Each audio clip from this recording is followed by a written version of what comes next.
Hello hi എല്ലാവർക്കും നമസ്കാരം. Beef കൊണ്ടാട്ടം പൊറോട്ടയോടൊപ്പം ഇതിനേക്കാൾ നല്ലൊരു കോമ്പിനേഷൻ വേറെ ഉണ്ടെന്ന് എനിക്ക് തോന്നുന്നില്ല. കാരണം അത്രയ്ക്കുണ്ട് കേട്ടോ ഇതിൻ്റെ ടേസ്റ്റ്. അമേസിങ് എന്ന് പറഞ്ഞാലും പോരാ, റിയലി അമേസിങ്. ഇനി ഈ പറഞ്ഞ പൊറോട്ടയോടൊപ്പം മാത്രമല്ല, ചോറിനോടൊപ്പമായാലും നെയ്ച്ചോറിനോടൊപ്പമായാലും എന്തിനോടൊപ്പവും കിഡുവാണ് കേട്ടോ.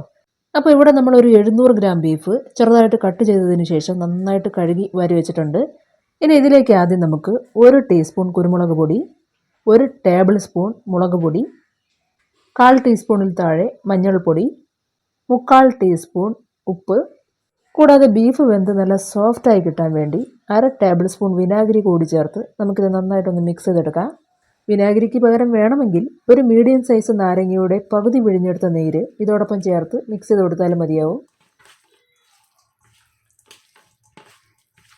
ഇവിടെ ഇപ്പോൾ ബീഫും ഈ ചേർത്ത് കൊടുത്ത പൊടി ഐറ്റംസും എല്ലാം നന്നായിട്ട് തന്നെ മിക്സ് ചെയ്ത് വെച്ചിട്ടുണ്ട്.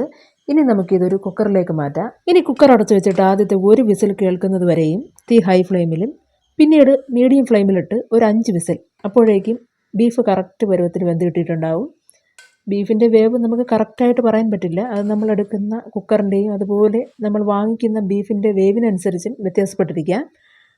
അതുപോലെ ബീഫ് ഓവറായിട്ട് വെന്ത് പോകാനും പാടില്ല. ഏകദേശം ഒരു 90% വേവ് മതിയാവും.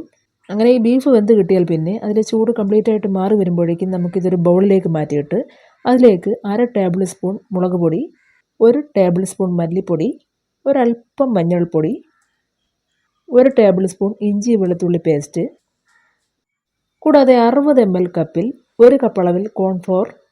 ഇത് ഏകദേശം ഒരു 4 ടേബിൾ സ്പൂൺ കോൺഫ്ലോർ ഉണ്ട് കേട്ടോ.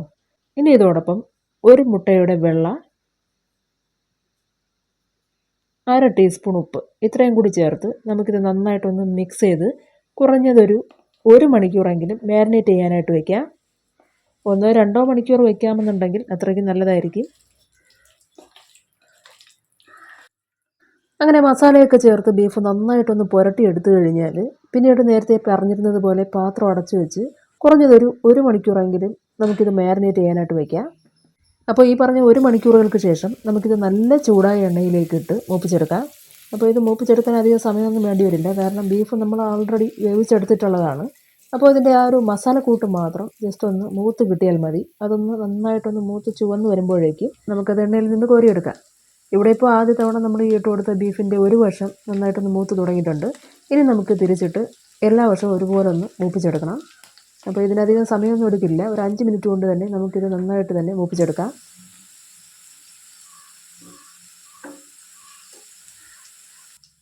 അപ്പോൾ ഈ പറഞ്ഞതുപോലെ ഏതാനും മിനിറ്റുകൾക്കുള്ളിൽ തന്നെ നമ്മുടെ ബീഫൊക്കെ കറക്റ്റ് മൂത്ത് റെഡിയായി കിട്ടിയിട്ടുണ്ട്. ഇനി നമുക്കിത് എണ്ണയിൽ നിന്ന് കോരി മാറ്റാം. ശേഷം ബാക്കിയുള്ള ബീഫും ഇതുപോലെ തന്നെ തയ്യാറാക്കി എടുക്കുക കേട്ടോ. അപ്പോൾ ഇവിടെ നമ്മൾ എടുത്തിരുന്ന ഈ ബീഫൊക്കെ ഈ കാണുന്ന പോലെ മൂപ്പിച്ചെടുത്ത് വെച്ചിട്ടുണ്ട്. ഇനി നമുക്കൊരു കടായി പാൻ അടുപ്പത്തേക്ക് വെച്ചിട്ട് അതിലേക്ക് നേരത്തെ ബീഫ് വറുക്കാനെടുത്തിട്ടുണ്ടായിരുന്ന എണ്ണയുണ്ടല്ലോ, അതിൽ നിന്ന് ഉദ്ദേശം 1.5 ടേബിൾ സ്പൂൺ അളവിൽ എണ്ണ ഒഴിച്ചു കൊടുക്കുക. ശേഷം അതിലേക്ക് ഒരു 4 വറ്റൽമുളക് ഇട്ട് കൊടുക്കുക.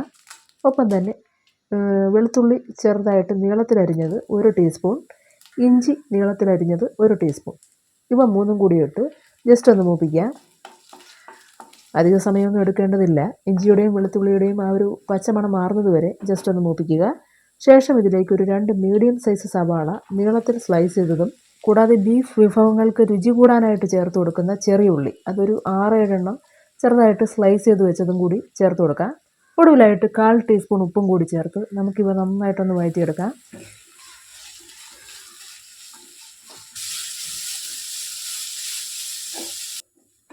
അങ്ങനെ ഈ സവാളയൊക്കെ അത്യാവശ്യം നന്നായിട്ട് വഴണ്ട് കുഴഞ്ഞു വരുമ്പോഴേക്കും ഇനി ഇതിലേക്ക് 1/4 ടേബിൾ സ്പൂൺ മുളക് പൊടി, 1/2 ടേബിൾ സ്പൂൺ മല്ലിപ്പൊടി, 1/4 ടേബിൾ സ്പൂൺ ഗരം മസാലപ്പൊടി. പിന്നെ പ്രത്യേകം ശ്രദ്ധിക്കുക, ഇത് ടേബിൾ സ്പൂണാണ്, ടീസ്പൂൺ അല്ല. അപ്പോൾ അത്രയും ഒന്ന് ചേർത്ത് കൊടുത്തു കഴിഞ്ഞാൽ ഇനി ഒടുവിലായിട്ട് 1/4 ടീസ്പൂണിൽ താഴെ കുറച്ച് മഞ്ഞൾപ്പൊടിയും കൂടി ചേർത്ത് നമുക്കിതൊന്ന് മൂപ്പിച്ചെടുക്കാം. ഈ ചേർത്ത് കൊടുത്ത പൊടി ഐറ്റംസിൻ്റെ ആ ഒരു പച്ചമണമൊക്കെ മാറി വരുന്ന സമയത്ത് നമുക്കിതിലേക്ക് 2 ടേബിൾ സ്പൂൺ ടൊമാറ്റോ സോസ് ഒഴിച്ചു കൊടുക്കാം. ടൊമാറ്റോ സോസിന് പ്രത്യേകിച്ച് അളവൊന്നുമില്ല, നിങ്ങളുടെ താല്പര്യത്തിനനുസരിച്ച് കൂടുതൽ ചേർത്ത് കൊടുക്കാവുന്നതാണ്. നിങ്ങൾക്ക് ടൊമാറ്റോ സോസിൻ്റെ ആ ഒരു ടേസ്റ്റ് ഇഷ്ടമാണെന്നുണ്ടെങ്കിൽ ഈ പറഞ്ഞ 2 ടേബിൾ സ്പൂൺ എന്നതിന് പകരം 2.5 ടേബിൾ സ്പൂൺ ടൊമാറ്റോ സോസ് ചേർത്ത് കൊടുക്കാം. അങ്ങനെ ഈ ടൊമാറ്റോ സോസ് ചേർത്ത് ഇളക്കി കഴിഞ്ഞാൽ പിന്നെ നമുക്കിതിലേക്ക് ഉദ്ദേശം 100 ml വെള്ളം കൂടി ചേർത്ത് കൊടുക്കാം.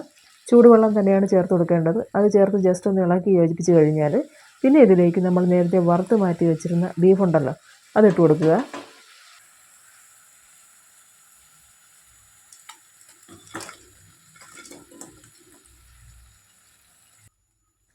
അപ്പോൾ ബീഫ് ഇട്ട് കൊടുത്തു കഴിഞ്ഞാൽ പിന്നെ ഒടുവിലായിട്ട് നമുക്കിതിലേക്ക് 1 ടേബിൾ സ്പൂൺ ചില്ലി ഫ്ലാക്സ് കൂടി ചേർത്ത് കൊടുക്കാം. അപ്പോൾ ഇത്രയും ഒന്ന് ചേർത്ത് കൊടുത്തു കഴിഞ്ഞ് നന്നായിട്ടൊന്ന് മിക്സ് ചെയ്ത് കൊടുക്കുക. ഈ അവസരത്തിൽ തന്നെ ഉപ്പ് നോക്കിയിട്ട് വേണമെന്നുണ്ടെങ്കിൽ കുറച്ച് ഉപ്പ് ചേർത്ത് കൊടുക്കാം. ഇവിടെ നമുക്ക് അധികമായിട്ട് ഉപ്പ് ചേർത്ത് കൊടുക്കേണ്ടതായിട്ട് വന്നിട്ടില്ല, എല്ലാത്തിലും പാകത്തിന് ഉപ്പുണ്ടായിരുന്നു.